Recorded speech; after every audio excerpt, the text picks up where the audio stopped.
No worries. We'll see if this... See, it says like it's receiving, but then... You're live. Yeah. But that's what it said last time. And here it says live stream is offline.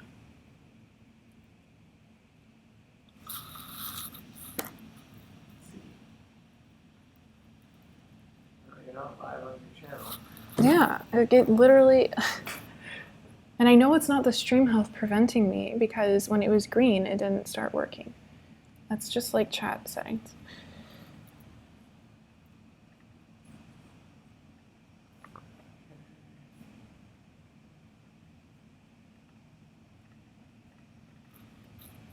Oh, you just made it full screen.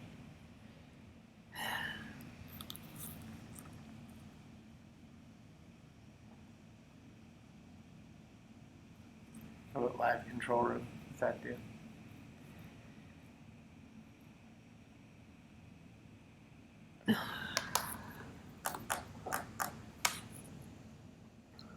I can't believe this. No, no, this is stupid. This is not what I want. It needs to be in this page so that I can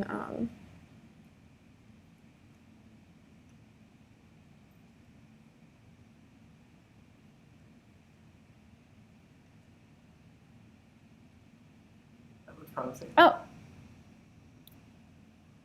Oh, it's really laggy though.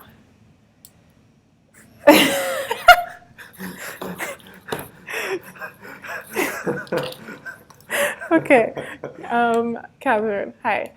I think we're live and we're just laughing because it's really lagged behind on like the actual live stream page. Yeah, so tell me if you can see it because it's working for me. Yeah. Can you look on yours? I don't have it.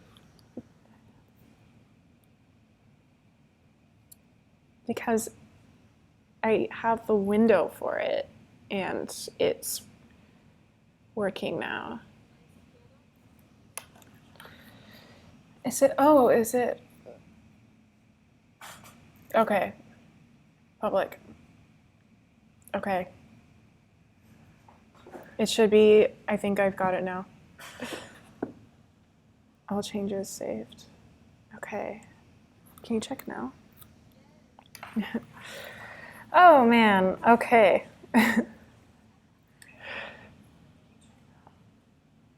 Yeah, okay. So I guess we'll just, can you turn that volume off? Okay. So I guess we'll just wait for people to hopefully show up. I made an announcement on my Instagram story. Maybe I'll like tweet it too. Yeah.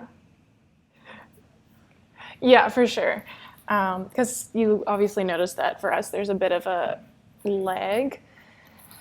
It says the stream health isn't like fantastic, so hopefully it's like bearable for people to watch. Yeah, I'm sure it'll be okay. But yeah, so I'm just gonna find my the link and tweet it out, hopefully. I guess I can do it on here. Okay, server URL. You're gonna promo it too, right? Oh, true. Yeah, I don't know how to do that either. But I'll tweet out the link and then you can retweet it if you'd like. That's okay. I have like 100, so.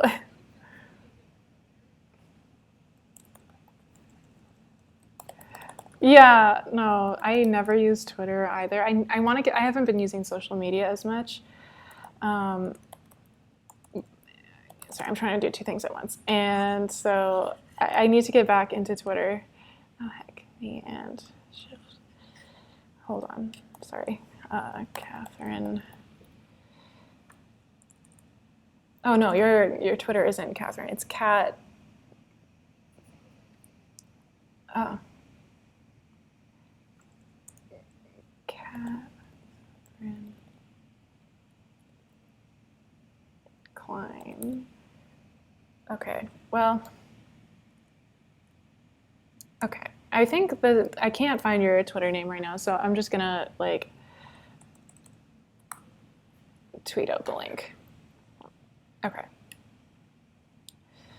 Do we have any people in the audience? We've got 2 watching.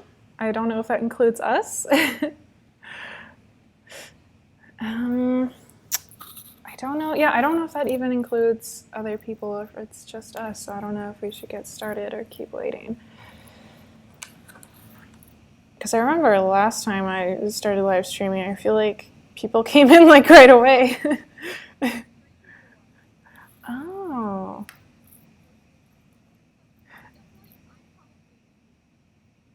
Yeah. Just to show for ourselves. Yeah, I wonder if I can see it on my phone, the live stream. Oh, it says 4 people are watching, so we've got at least, because I'm thinking my boyfriend's watching. I don't know if I count as one person you're watching, so we've got at least 1 person. 6 people are watching. Okay, I think we can probably start now. So first, oh, you can't hear the guest?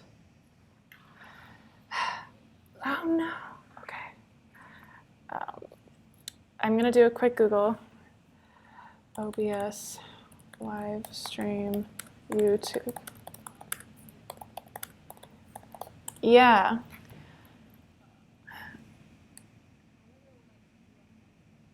Yeah. Yeah. Maybe I can't use headphones. I mean, the audio quality is going to decrease now because I'm not using headphones, but maybe that's what needs to happen for people to hear. Should I take mine out? I don't think that would make a difference. I'll just wait and see what anyone's is now.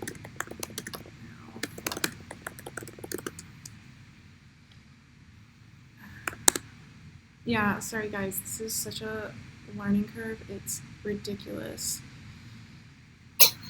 Catherine can confirm that it's been a fiasco trying to get this. Okay. Can you hear me now? Can anyone hear me? Okay, now you can hear the guest fine, but Tofu, Maybe put your headphones back in?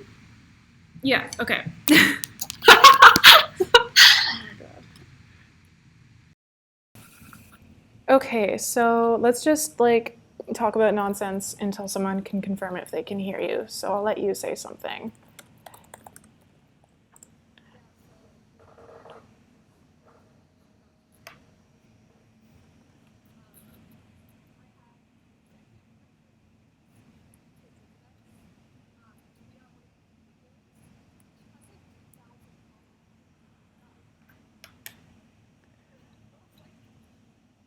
Yikes.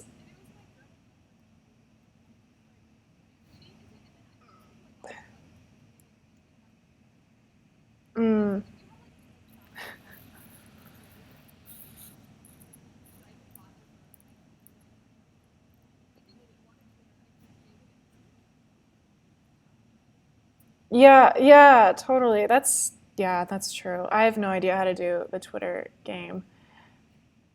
Oh man, see, I plug the headphones in and people say that they can't hear you, and then for Liz the vegan, that the volume went down lower for you, Catherine. So I wonder if you know how to turn up the volume on your end. Yeah, maybe it's a Hangouts issue.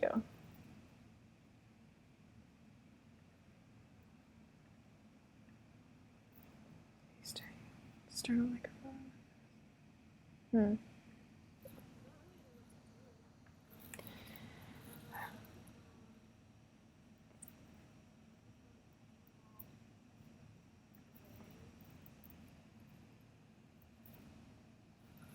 Okay. I'll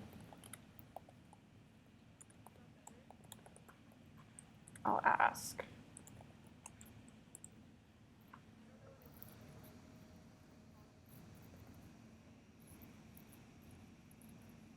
Okay. Well, until we get feedback from the audience, we can't really know. Sorry, everyone watching. I know this is kind of probably frustrating to have to watch us figure out how to live stream, but it's really not straightforward at all. YouTube makes this like really hard to do.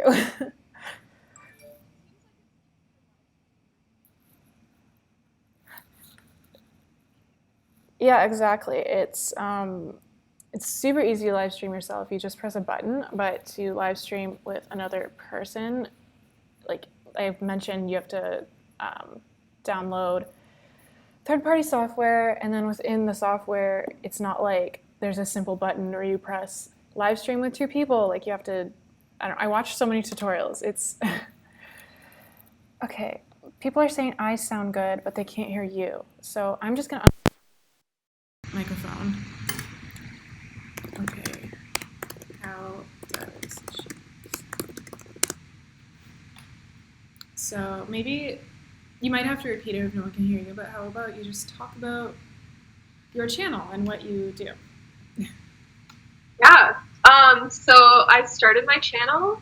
I do a lot of, like, back in January, and I do a lot of street conversations with Anonymous for the Voiceless, and I also make a lot of like videos about sustainable living, like well, not really that many about minimalism, but just like reducing plastic waste and stuff like that.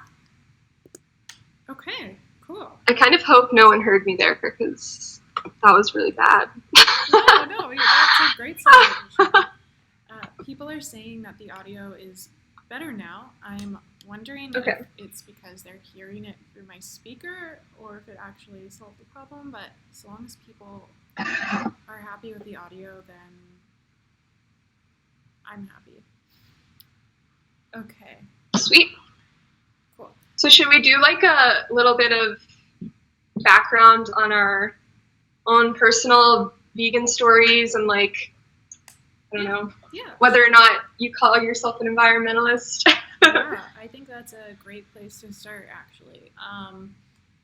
Yeah, so I know my viewers are familiar with myself, but I think it'll be interesting for them to learn a little bit more about you. But I guess I'll start. I've been vegan for 5.5 years. Someone says she's a lot louder than I am, but I'm sorry, guys. Like at this point, I'm not going to fiddle with it anymore. Yeah, and I went vegan, and I am vegan for the animals primarily, but I do try to take steps to be as environmental as I can. You know, I try to do low waste. I don't know what else. Carpool. Take shorter showers. All like the little things that they tell you to do, I guess. Okay, how about you? Yeah, so I went vegan 6 years ago, and before that, when I was in high school, I had this friend that was vegetarian. Like, she went vegetarian, and I was like, oh, like, whatever. Like, I just, like, didn't care about animals. Like, that sounds fucked up. Like, I was never, like, an animal person, you know what I mean? Like, obviously I like animals, but I wasn't, like, obsessed with cats and dogs like most people are. But I always cared about the environment. So I was always a tree hugger, like came out the womb a tree hugger. And I actually wrote this letter to my neighbor for cutting down his tree when I was like 8 years old. It's pretty funny, but I was like straight up giving him facts about like rainforest deforestation and shit. And so when I got to college, I joined a animal rights group because I had recently watched Forks Over Knives and I went pescatarian first. Even though that movie has like a clear vegan message, like it like went over my head or something. Yeah. I was still so brainwashed by like I just thought that maybe fish was healthy and like Greek yogurt and like that kind of stuff. So I joined this club and I kept coming back because they had these really good vegan cookies. And eventually, like, I met my best friend who we went vegan together, but we both connected because, like, you know, a lot of my other friends, like, I didn't have that much in common with at that point. But it was funny because we went to a lot of events, and like, as I was learning more about like the environmental impacts, I realized that like I had to go vegan. And then I guess it took me about 6 months to transition, but for the majority of that 6 months, I was like mostly there. Yeah. I mean, I think that's like amazing that you ended up making the connection at all, as we know most people don't. And even that 6 month period to transition, I think that's like pretty good. I know it took me a year to transition to being vegan, so it did better than me. Okay, I think. Sorry, I'm just checking the comments here. Yeah, no worries. Yeah. Yeah, I think I just don't know how I could possibly fix the audio at this point. I know I'm more quiet than Catherine. Catherine, do you go by Catherine or do you go by Kat or Kathy? Usually, like, I introduce myself as Catherine, but people call me Kat. Okay. My old friends call me Kathy, but it's kind of like a joke. Right, that's a little bit like dated. I think Kat's really modern. Okay, I'll call you Kat from now on if that's okay. Yeah. So, I guess you could talk louder and I could talk quieter. Yeah, try holding your mic in front of your mouth while talking for a second. Well, oh yeah, I should say that I can unplug this. It's not actually plugged into my laptop because when I plug it in, it seems like you guys can't hear Kat. Just lost my hearing from trying to fix the volume. Oh man. Okay. I guess I can lean in real closer to my laptop speaker, and Kat, maybe you can just talk really quiet. Oh man. Or maybe like hold the mic like further away from your mouth or something. I don't know. I can't plug in my mic because then I can't hear you. Okay, guys. The speakers are built in? Okay.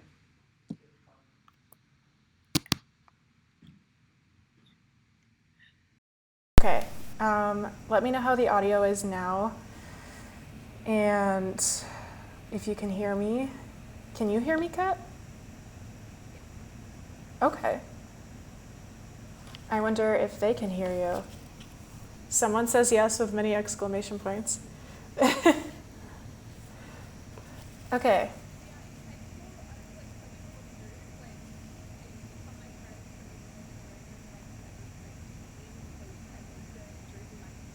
Oh, wait. Sorry, people are saying that they can hear you, but some people are saying it's perfect. So I don't know which it is. Okay.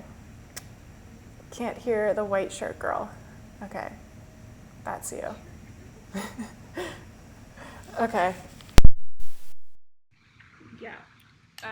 I think the problem is headphones in general, so I'm just gonna like lean in, and then maybe you can like hold your mic a bit further from you. Should I just take my headphones out? Maybe, yeah. Is that better?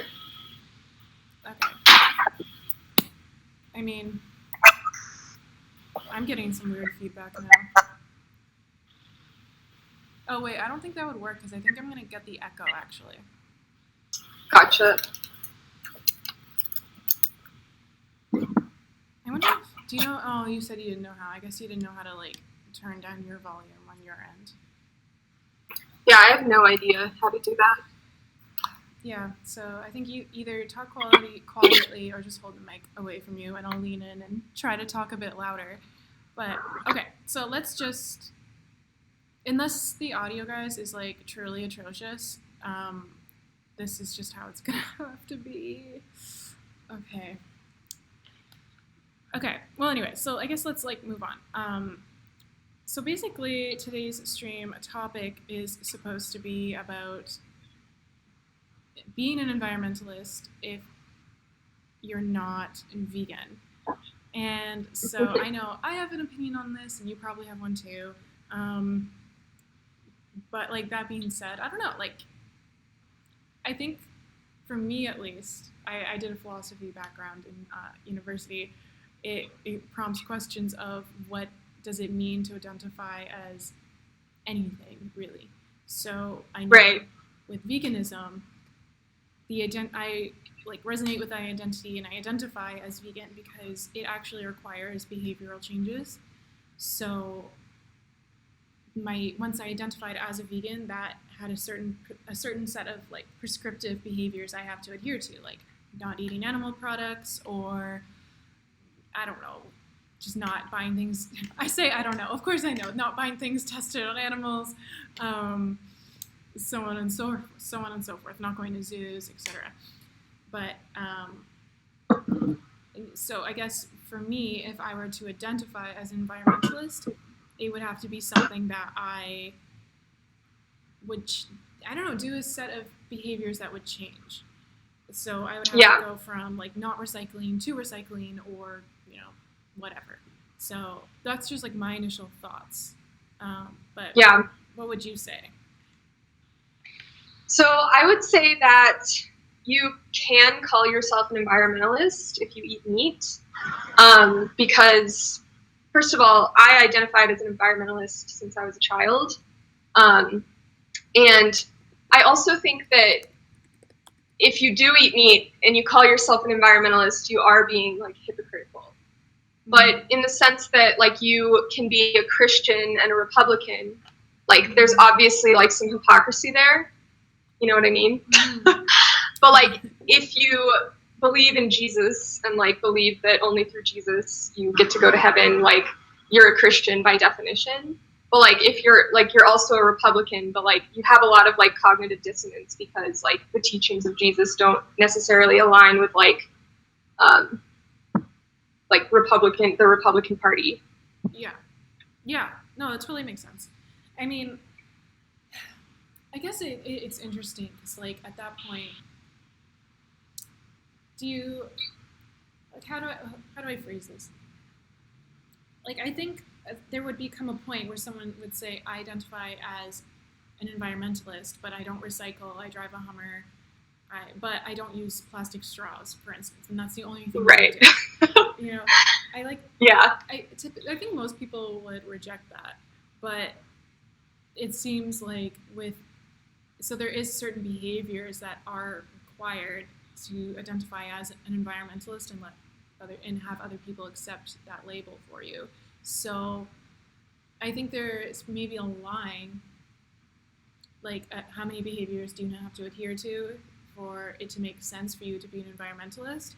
And, or you could just reject the line altogether and just say, no, if you identify as something, that's what you are, that's fine. You don't have to change anything about yourself. But that kind of comes off as a bit absurd to most people. Right.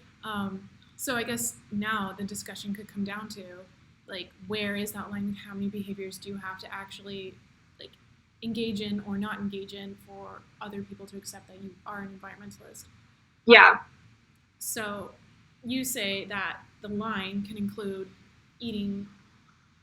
You don't have to go so far on a spectrum to include not eating meat and still identify as an environmentalist, whereas I'm sure there's people watching who would say, no, you absolutely cannot eat meat and identify as an environmentalist.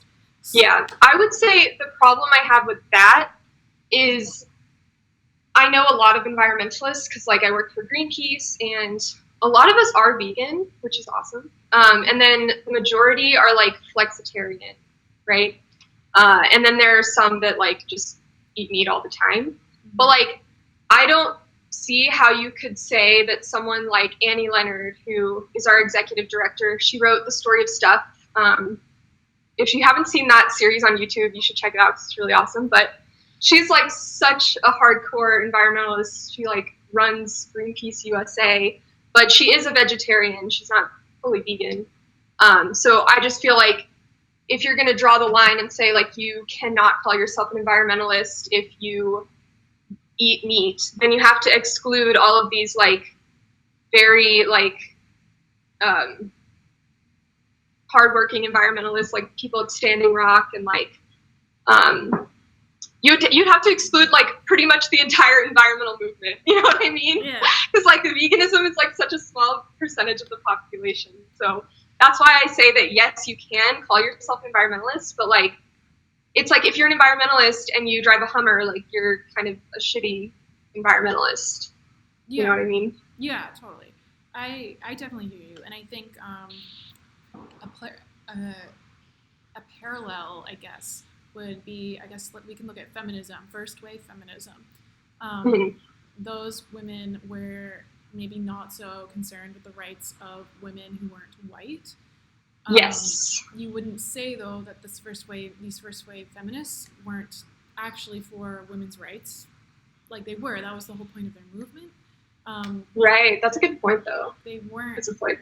Like, obviously, it was wrong to not include, like, other women, like, other races in, like, their movement and be more inclusive in that sense. But, you know, you could say that they weren't actually feminists because they didn't include, like, non-white women, but that seems a bit, you know what I mean, like, a bit weird. Yeah. Can we pause for, like, a second? I'm just gonna plug in my laptop real quick. Yeah, sure. Sorry. No worries. I can read some comments in the meantime. Street activism of vegan versus environmentalists or vegan versus religious spiritual people are the best for showing the conflict and hypocrisy of the belief systems and ideologies. Yeah, totally. Street activism of vegan versus... Yeah, totally. I think, like, when people are confronted with, like, the hard facts of veganism, it really forces people to just, like, reevaluate what they're doing for sure. Like, if you're an environmentalist and someone educates you on veganism, I mean, if that isn't the best way to get someone to go vegan, I don't know what would be. But that's something we can talk about, actually. You can theoretically... This is an interesting point. You can, I'm not going to say that, but okay. You can theoretically hunt and eat roadkill and be an environmentalist.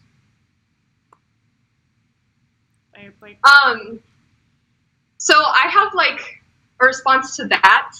I have this video called Why Animal Rights, Human Rights, and Environmentalism Are One and the Same.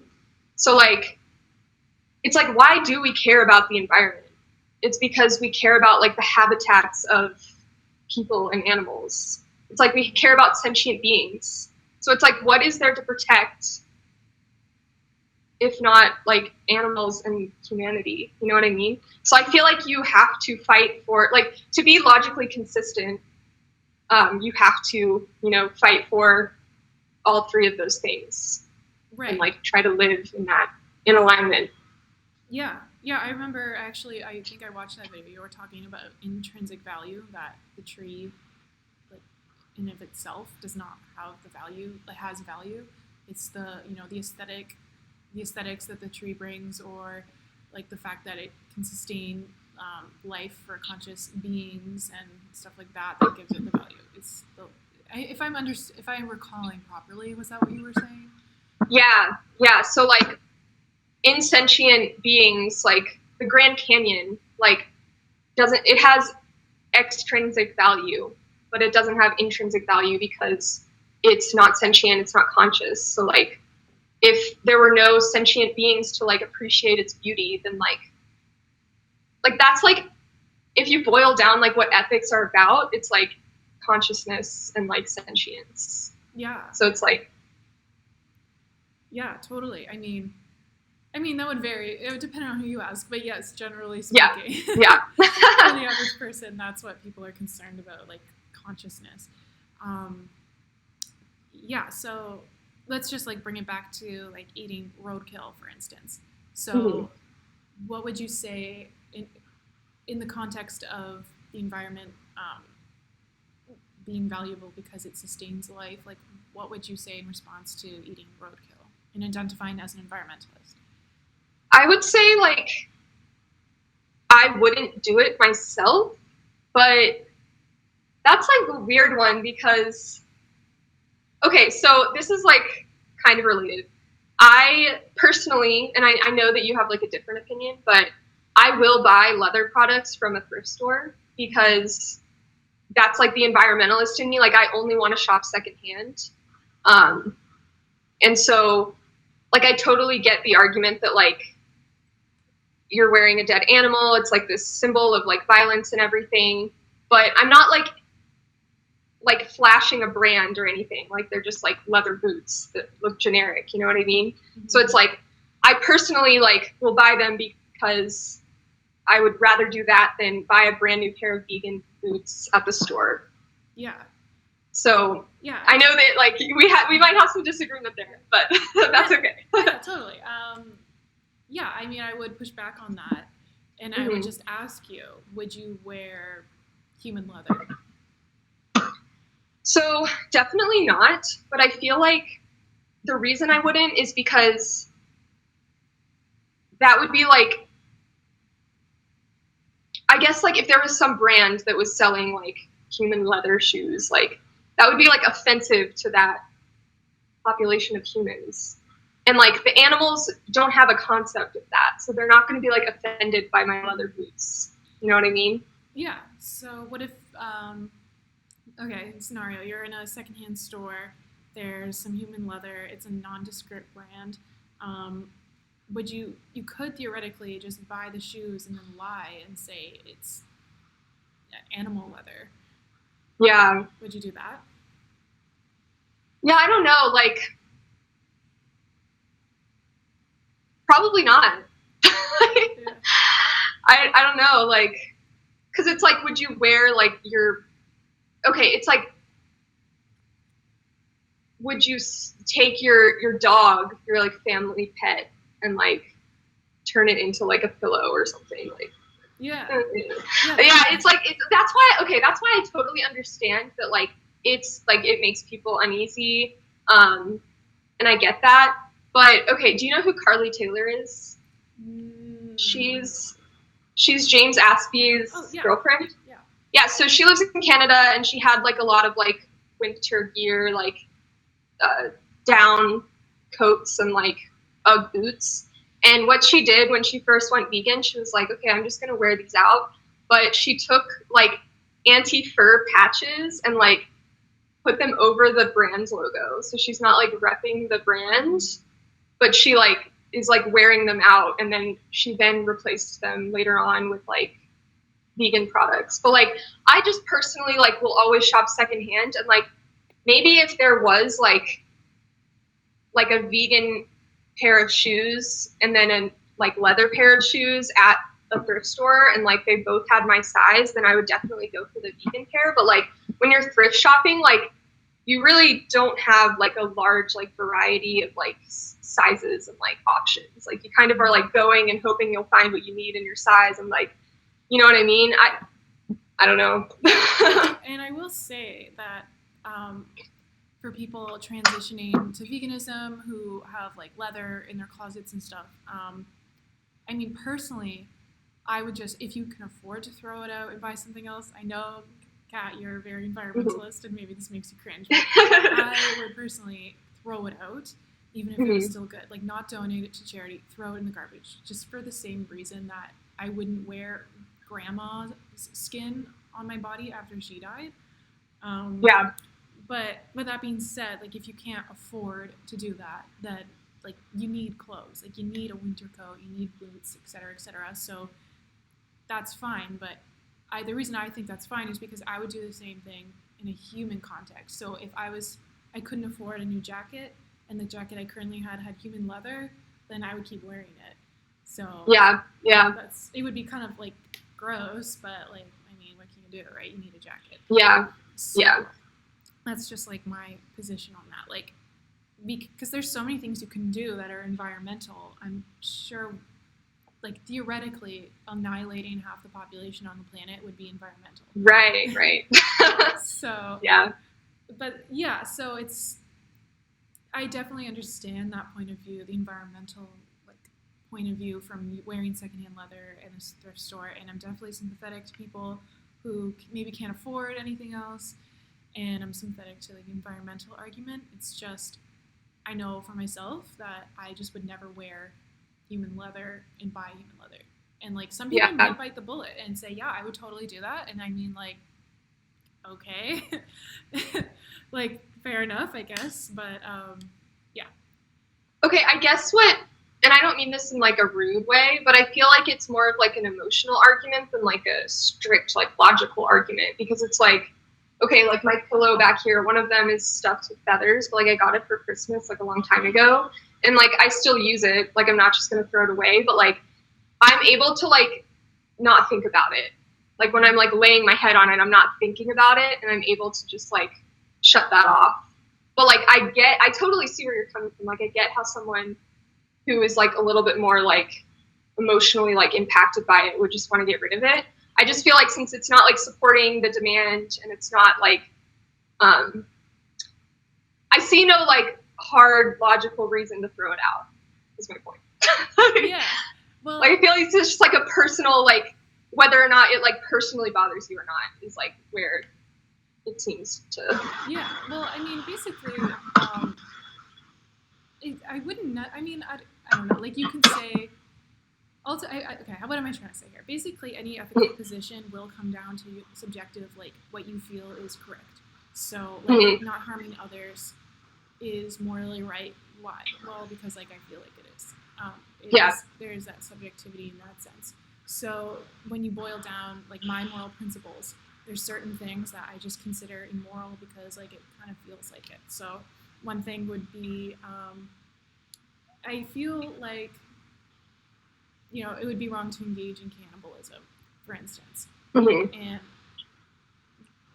so from there, it logically would follow that, you know, maybe you shouldn't be eating, like you shouldn't eat animals, but also you shouldn't wear their skins, from this principle of like cannibalism is wrong.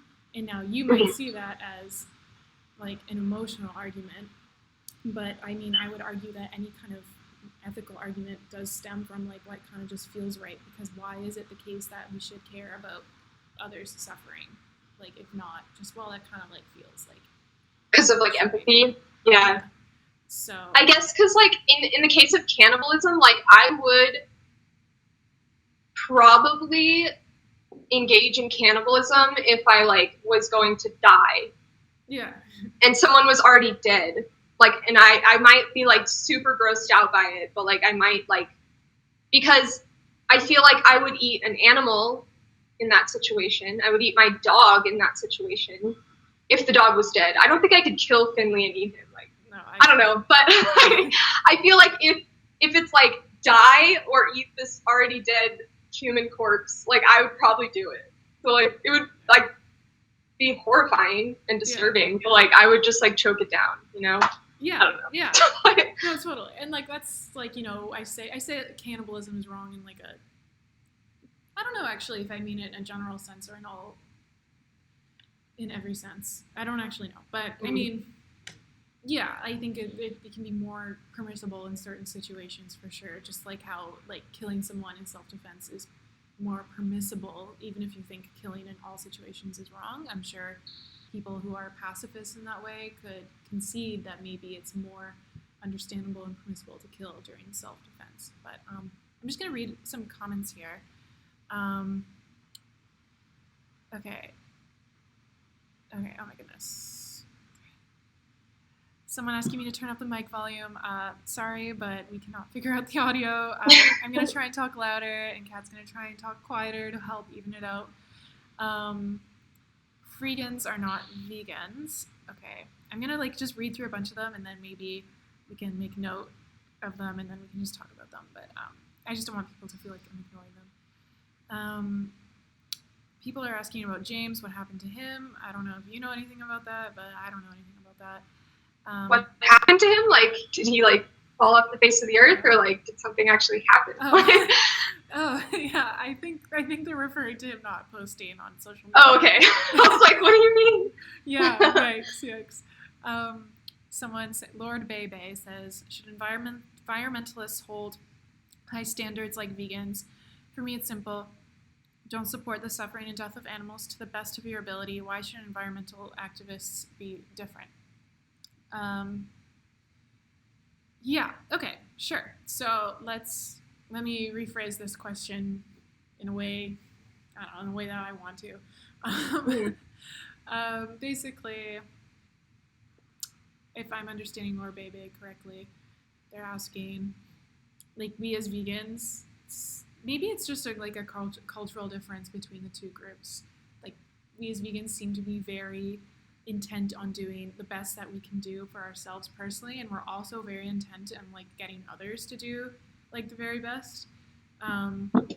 Yeah, like exactly that, high standards. I'm not as familiar with the environmentalist like scene. I just kind of do my own thing, and my focus is like animal ethics. But Kat, you're more involved in like the environmentalist scene. Would you say that it's more like maybe a bit more lax for them compared to like vegans in our group? Yeah, so I kind of see it as like it goes both ways. So like I think that there are a lot of environmentalists that should probably hold themselves to a higher standard and be vegan. But I also see like a lot of vegans that, and I'm including my like self and especially like my former vegan self in this, but like they should also hold themselves to a higher standard with like environmentalism.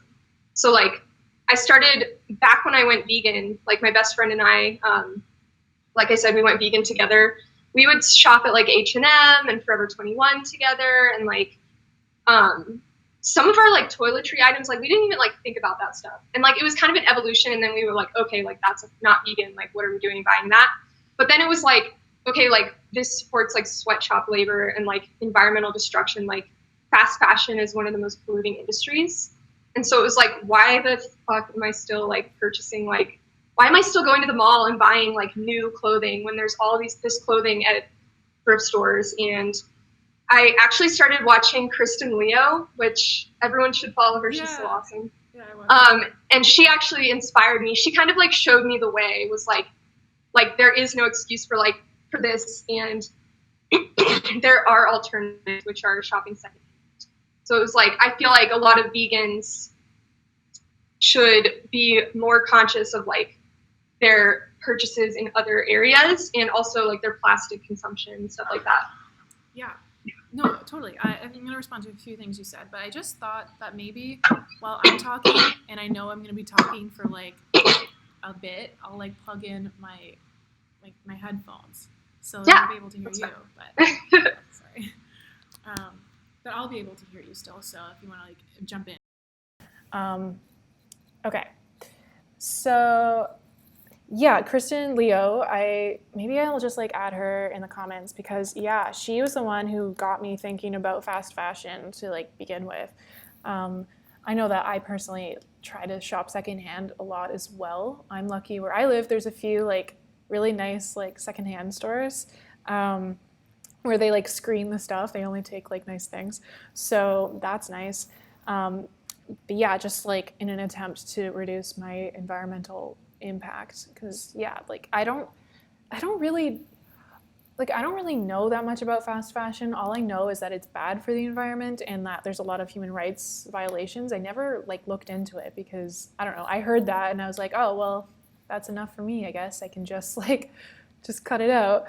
But let me just think about what else you were going off of. Yeah, like I was the same way when I went vegan, like as I was transitioning to veganism, I guess. Like I wasn't thinking about, when I was transitioning, I wasn't thinking about cosmetics tested on animals. I wasn't thinking about fast fashion. I wasn't thinking about like my plastics use.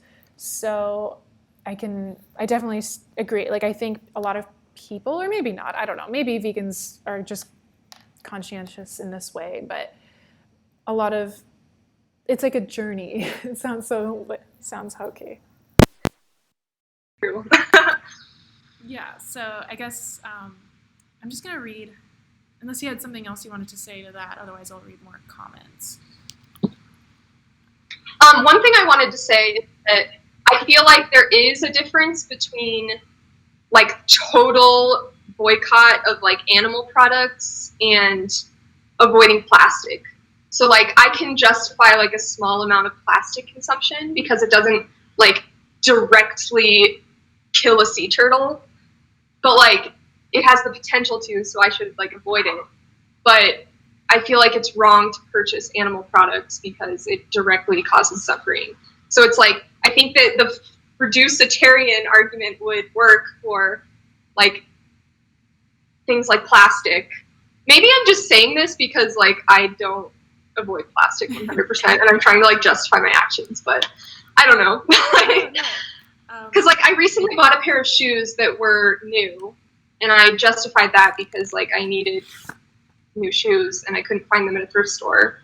So like, and they were vegan obviously, but like I don't 100% of the time shop secondhand, but I do 100% of the time like not purchase animal products. Yeah. So I don't know. Okay, I'm gonna plug in and respond.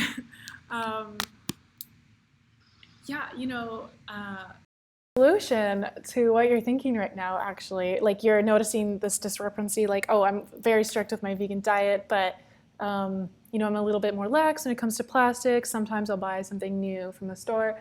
The way I justify, you know, buying plastic sometimes, or sometimes buying something new from the store, if there's something in particular that I'm really looking for, or I don't know, you just can't buy everything secondhand. Like, I'm sorry, I'm just not going to buy underwear secondhand, you know? Yeah, you know, like... Underwear, but... yeah, ethically sourced underwear, right? Like, I guess, but, you know, anyway, I'm not made of money. Anyway. Yeah, I feel you. But yeah, I'm going to just plug this back in. But basically, the way I it is that like I just see inherently a problem with consuming animal flesh in and of itself.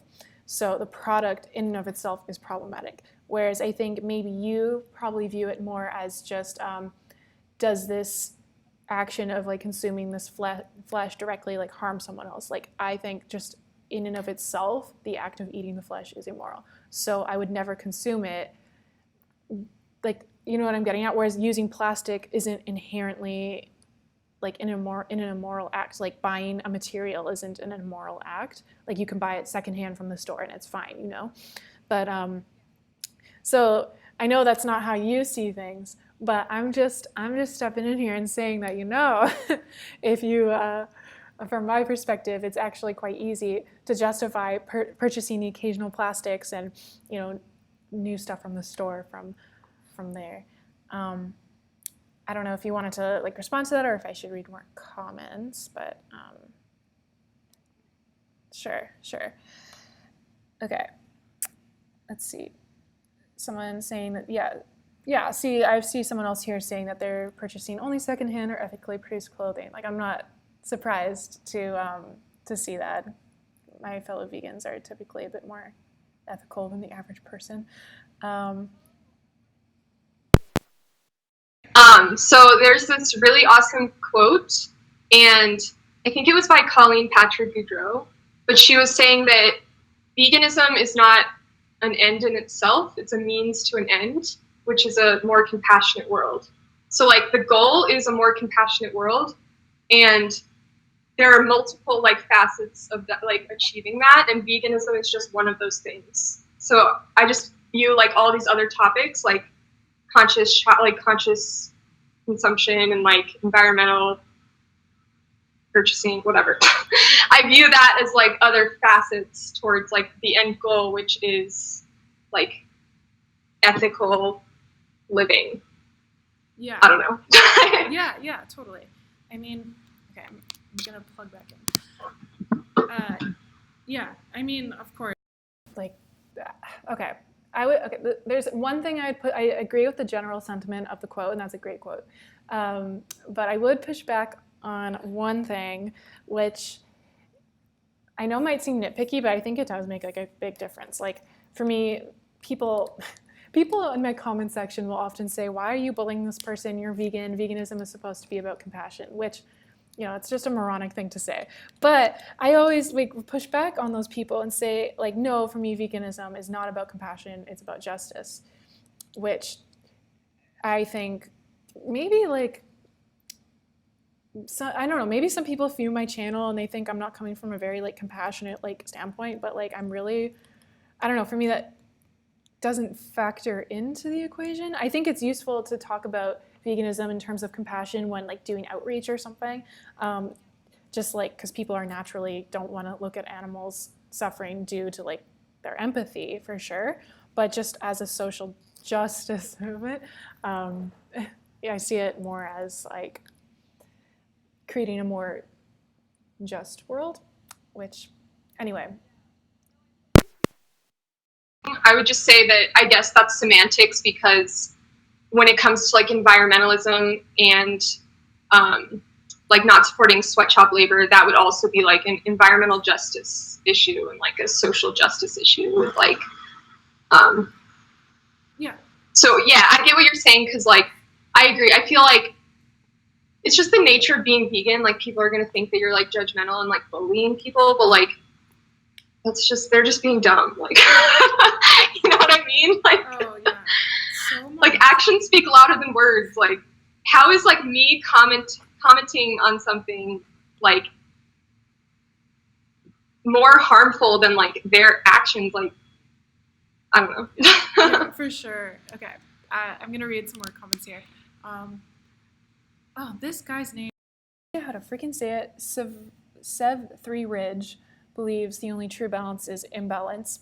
I think he's some random YouTuber. That seems like a contradiction somehow, but okay. Someone's asking. Yeah, definitely more elaboration. Okay, someone is asking us what our favorite marinade or sauce for tofu / tempeh / soy curls is. So I'll just answer first, I guess. I don't really marinate mine, so sorry. I literally just chop up tofu into cubes, like throw some soy sauce on there and some nutritional yeast, and like maybe like garlic powder, and then I put it in the oven on the silicone baking mat, and it's so good. Yeah. And then I add like teriyaki sauce and like throw it all together at the end. Yeah. I actually got an air fryer recently. Air frying my tofu and like, I don't know, just a little bit of soy sauce. But okay, let's see here. Someone's saying, I was having a heated discussion with someone earlier, and I said, look, there's no justification for breeding animals into captivity in order to murder them to sell their body parts for financial gain. True that? Let's see if there's any like questions. Someone says they're just dumb is a great argument to people who think vegans are judgy / mean. Well, they are, okay? On some level, like I'm not saying, like obviously vegans can be assholes, but people can be assholes. So it's like unique to veganism. Yeah. But like if I'm like if you watch some of my videos, like I'm like being really nice. Like I'm trying to be like very understanding of their situation. And I have a lot of friends that aren't vegan, and I don't like, I'm not just, I see through, like I see past their culturally ingrained like habits, and I think they're awesome people. But like people get so mad at vegans because like of their cognitive dissonance. Like that's really all there is to it. I don't know. Yeah, totally. Like I get mad in arguments when I know that I'm wrong. Like I start getting mad. So it's like, Yeah. like I can recognize that in myself though. And like the annoying thing is that other people, like, I guess they don't like it. People don't like to admit they're wrong, but I don't really get that, because like admitting you're wrong like makes you look better. Like makes people trust you more. So like you should admit when you're wrong.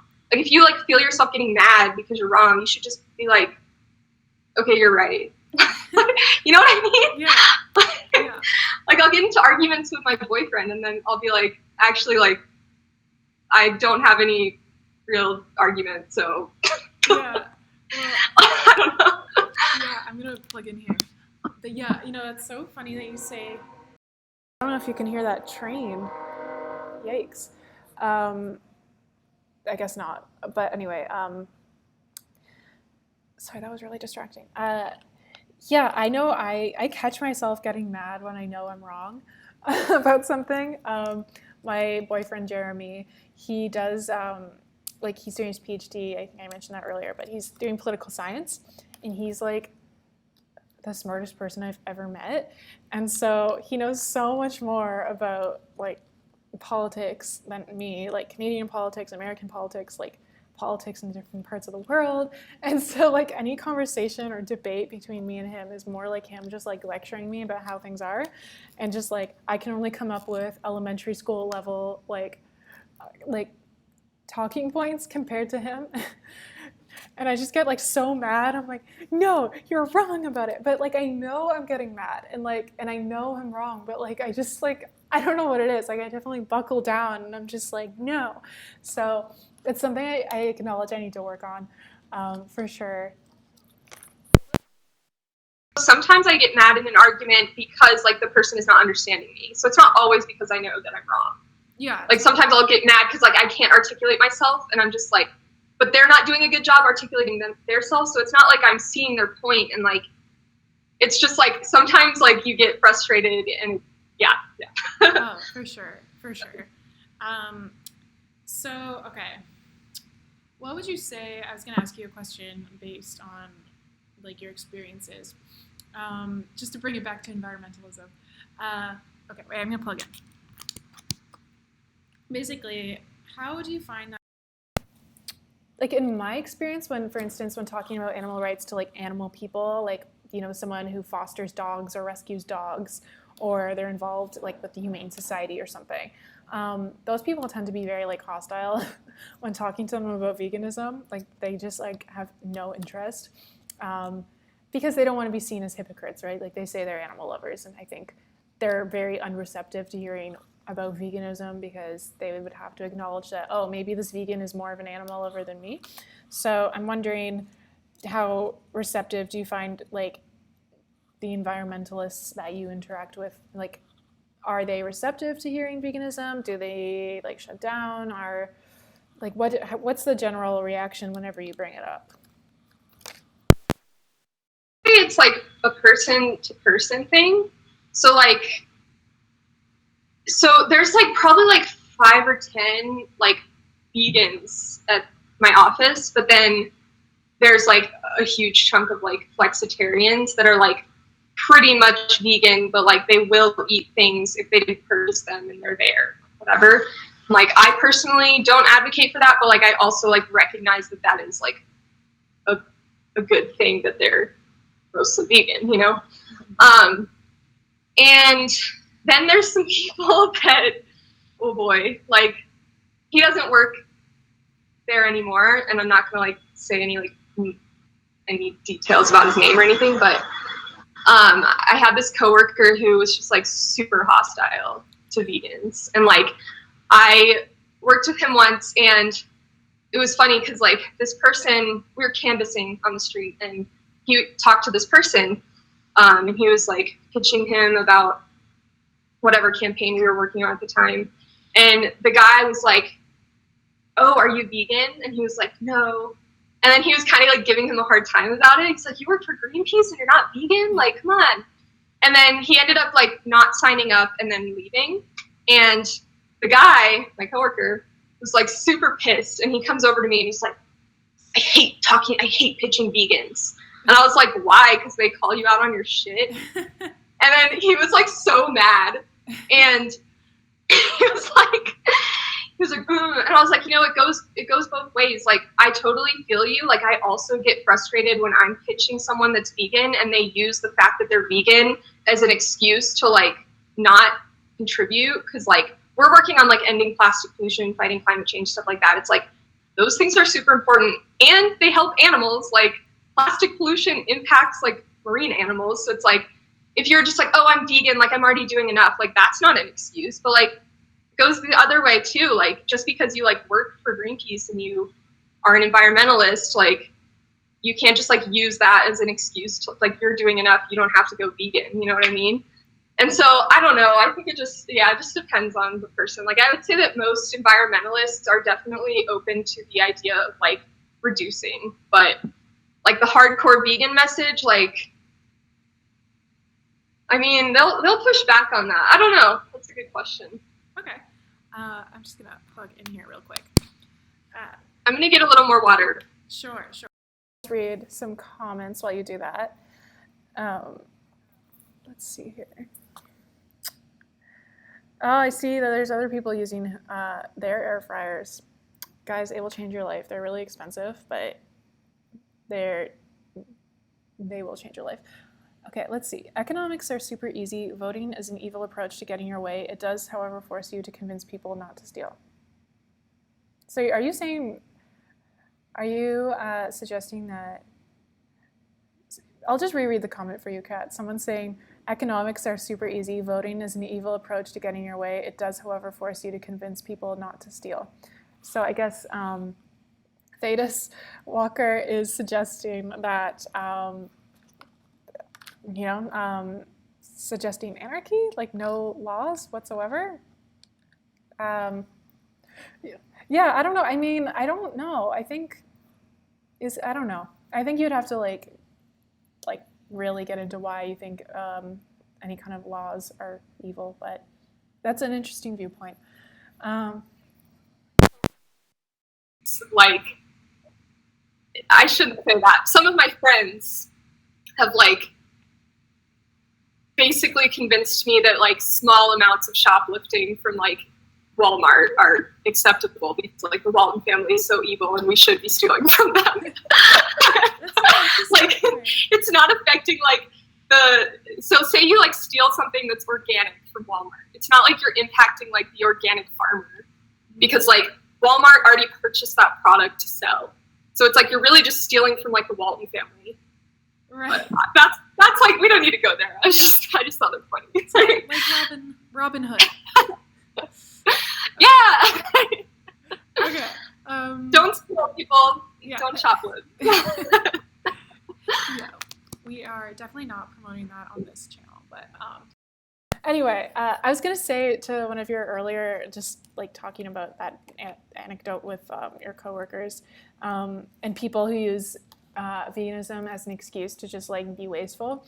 There are vegans who take it to the opposite extreme where, okay, I'm just going to tell you a story.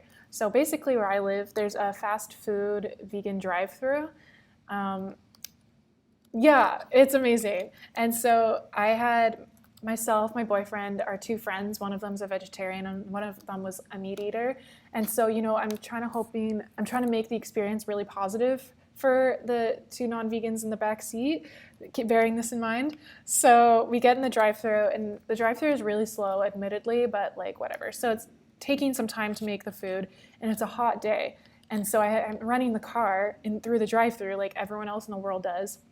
And I have the AC on because it's hot out. I guess I could have turned the car off, and I did think about it, but I had guessed, and if it was just me, I might have turned the car off. But I wanted my friends to be comfortable, and like I said, I really wanted this to be a positive experience. And so this woman in the car behind me, I'm next to the drive-thru window, we're just waiting for the food. So she gets in between me and my window and the restaurant window, and turns to knock on the restaurant drive-thru window, which is bizarre. She's just jumping the line and she knocks on the window. So she's standing next to me and I'm just this is uncomfortable. But so she knocks on their window and she just says, can I get my ice cream right now? I've been waiting for a while. So they give her ice cream, which is so strange. She's just jumping the line at a drive-thru.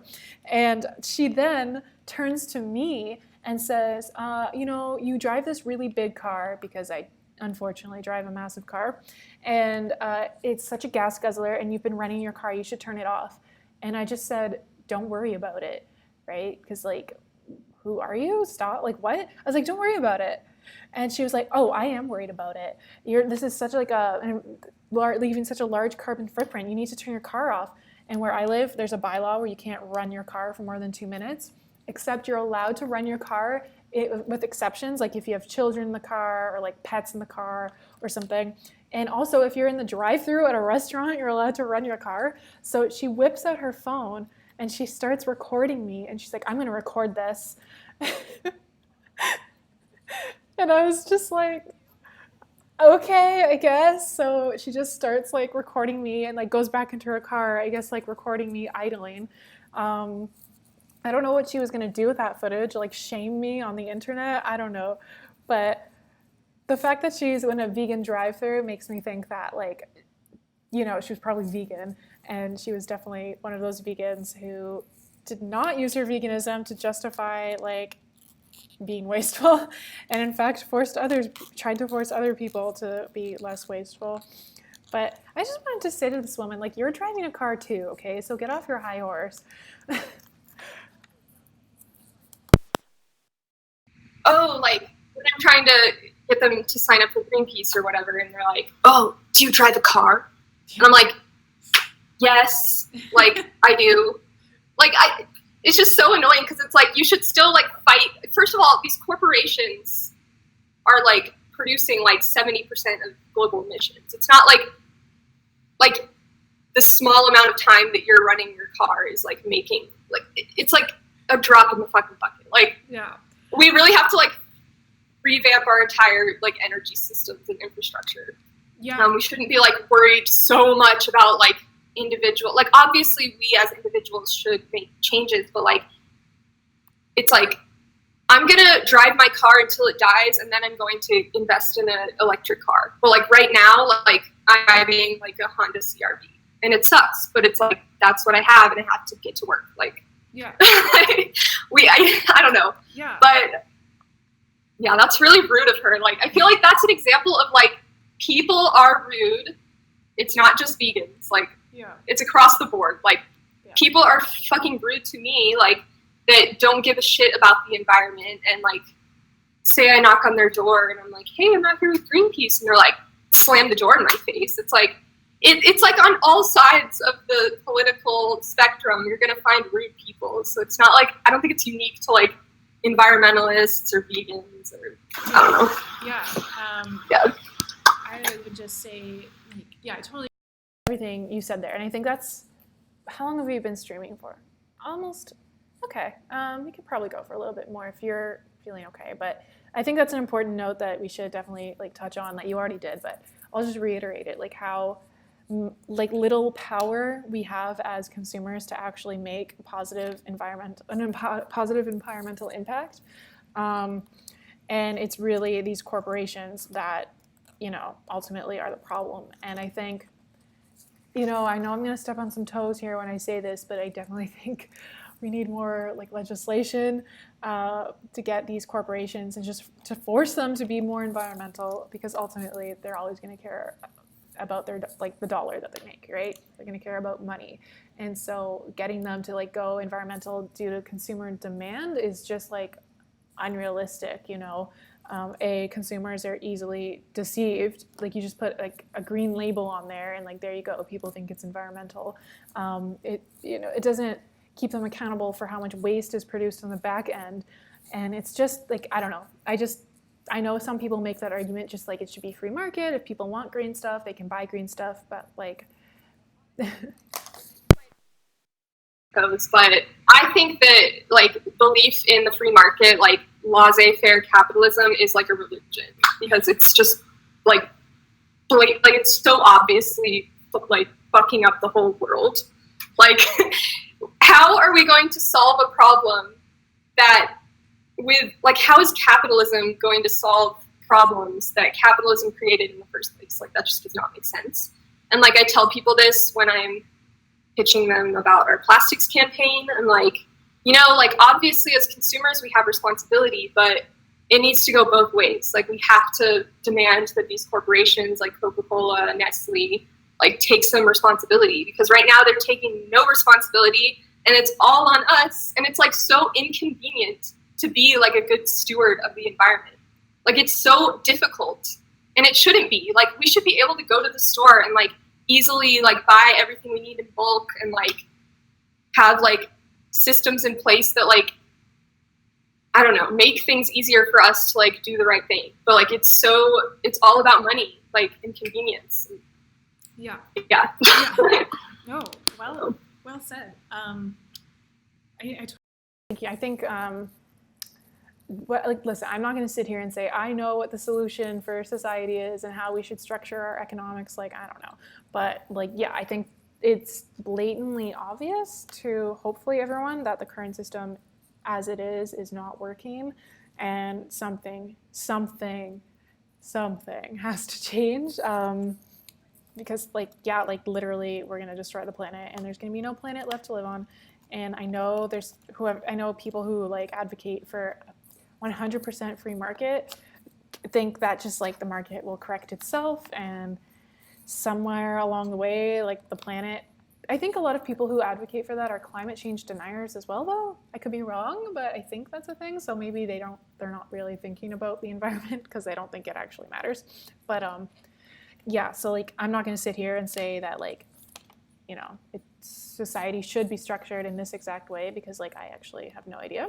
But I do know that we definitely need more legislation on for companies to force them to be. Sorry, my boyfriend's in here trying to freak me out. Can you stop?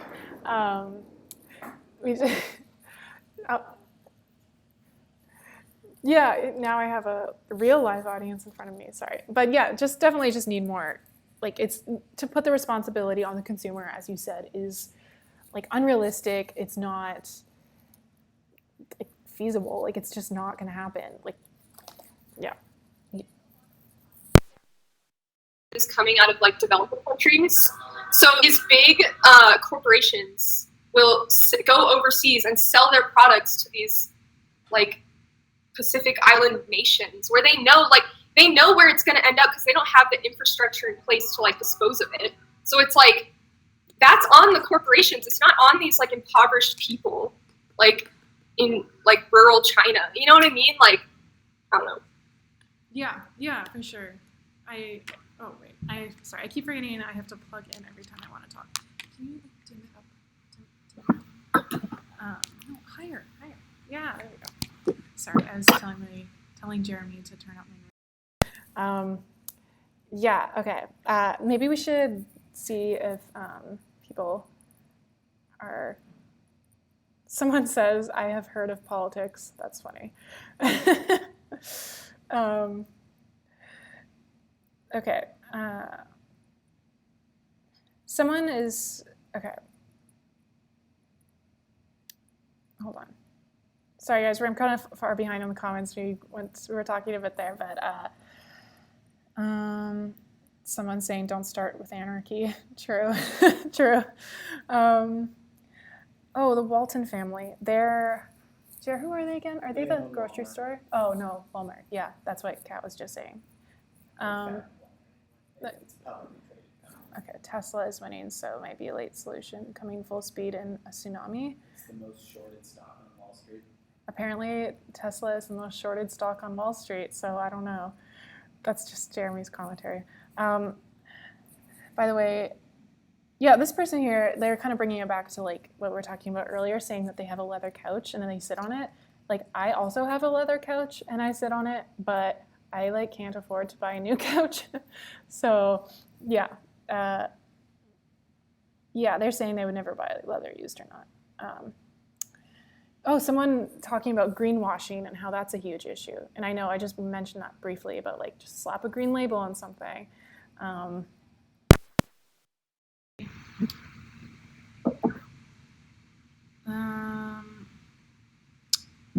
Yeah, this person says that, okay, wait, got to plug in. Someone else was saying here that they see environmentalism like they do veganism, like that we should do as much as possible and practicable. So would you agree with that sentiment? Yeah, probably. Okay, yeah, I think that's a good way to put it. Okay. I would say it's more difficult to be zero waste than it is to be vegan. Oh, yeah. I see these people who do zero waste and like really zero waste. Like they produce like, I don't know, a tiny little thing of garbage in a year.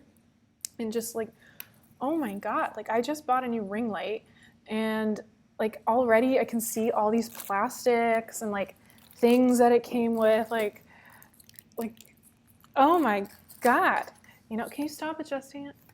Okay, and yeah, so I don't know, man. Like that's goals. Like I definitely aspire to be that someday, but I don't know. Maybe, do you have any tips on that, Kat, perchance? Yeah, I should probably make a video on this, but Yeah. honestly, I'm not I'm not zero waste, but I do try to avoid like single-use plastic. Like I'll show you actually, it's right here. I won this in a competition, but it's like this little, where did it go? Oh fuck. Oh, I found it. This little like bamboo utensil set. So I just have this in my bag so I never have to use like Oh my god. forks or anything. And then I obviously carry my water bottle everywhere I go. And I try to so if I buy packaged food, like I'll buy frozen fruit that comes in like a giant freezer bag with like the little zip top. And then once I like eat, like once all that fruit's gone, I'll just reuse that bag as like a frozen fruit bag for something else. Or like if I buy like a jar of peanut butter, I'll like wash out the jar and like scrape off the label. You should get a piece of steel wool for that. And then I'll use that for like whatever else I need it for, like Tupperware. I use a lot of like old containers and jars for Tupperware. And if I get like a to-go container out to eat somewhere and I forgot to bring Tupperware and I have to get one, then if it's like, I guess, high enough quality, something to reuse, I'll reuse that. So I don't know. Yeah. But Yeah, those are, I think those are good ideas. It seemed, oh wait, I keep forgetting to plug in. It seems like zero waste isn't like an Where you just like continuously discover like new ways of being zero waste and learning new ways. I mean, I guess you could do it overnight, I guess, but that seems like hard. Like, how would you even know enough to like get by? I don't know. I think so long as people, like, this is what I'm doing at least. Like, I'm actively trying to reduce waste, like, you know, reusable shopping bags, and I'm not at your level yet, but like, you know, I try to incorporate new things as much as possible. But yeah, that like I aspire to be. But one thing that's hilarious is Jordan, my best friend. Her brother bought this like packaged underwear from Walmart, and it was like a zippered bag, and it says like Hanes boxer briefs on it. And she reused it for her spinach. And so my brother, he was living with us at the time, and he like opens the fridge. He's like, "Hey Jordan, can I borrow some of your Hanes boxer briefs?" It was so funny. It was like, that is like the true meaning of like zero waste. It's not this like super trendy, like beautiful pantry with all these like matching mason jars and like labeled like perfect things. It's like reusing shit, like random shit. You know what I mean? That's funny. And yeah, that's so true. You see these like vlogs, and it always looks like super aesthetic. Like, oh, I want to do that. But yeah, so I think it's been a good chat. Been here for a while, and it's 9 p.m. my time, and my boyfriend wants to leave because we're at his office right now. So maybe this is a good time to sign off. I'll just ask you, Kat, if there's any closing comments that you want to say. I'll just give it to you. So one other thing that I had on my like list of topics, I guess I can make it short, but Cowspiracy, like the movie. For a long time, I love that movie, but it was hard for me to recommend it to people because of that just like horribly inaccurate statistic about climate change, because animal agriculture is not the leading cause of climate change. Like, it is a huge like cause of environmental destruction, but like it's nowhere near 51%. It's actually more like 15%. So I think that's like super important to say, because a lot of vegans are still like sharing that statistic. But I recently discovered that they updated the film on Netflix and it no longer has that statistic. So I feel confident sharing it. So that's good. But yeah. If you are one of those people out there that thinks that it's the leading cause of climate change, stop saying that, because it's not true. Okay. Yeah, I think I saw that your video that you made on that. I didn't I don't know if I ever thought it was the #1 leading cause or not, but whatever, good for people to know that it isn't. That's actually something we could potentially live stream on in the future, is like myths that vegans like to talk about, and just talk about that here, and like how to address these myths, how to deal with these, and like just correct misinformation. I don't know if you'd be interested in that, or if my audience would be interested in that, but that'd be fun. But yeah, so I don't know how to end this in a like non-awkward way. Thanks for watching, guys. Yeah, I don't know if I included your name in the title of this live stream, but I will add it. But for now, I'm gonna type Kat's YouTube channel, Catherine Klein, in the comments for you guys. And some people are asking about like who debunked that statistic. I suggest just go over to Catherine's channel and find that video, and I don't know, leave a comment there or watch the video. Yeah, because we're signing off. So let's just see what people are saying, and then we'll go.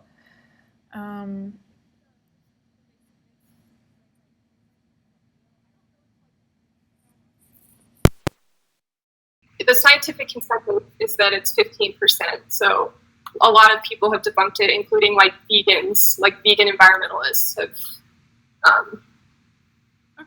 shared that. So yeah, maybe that's something we can talk about next time. Okay, let's see.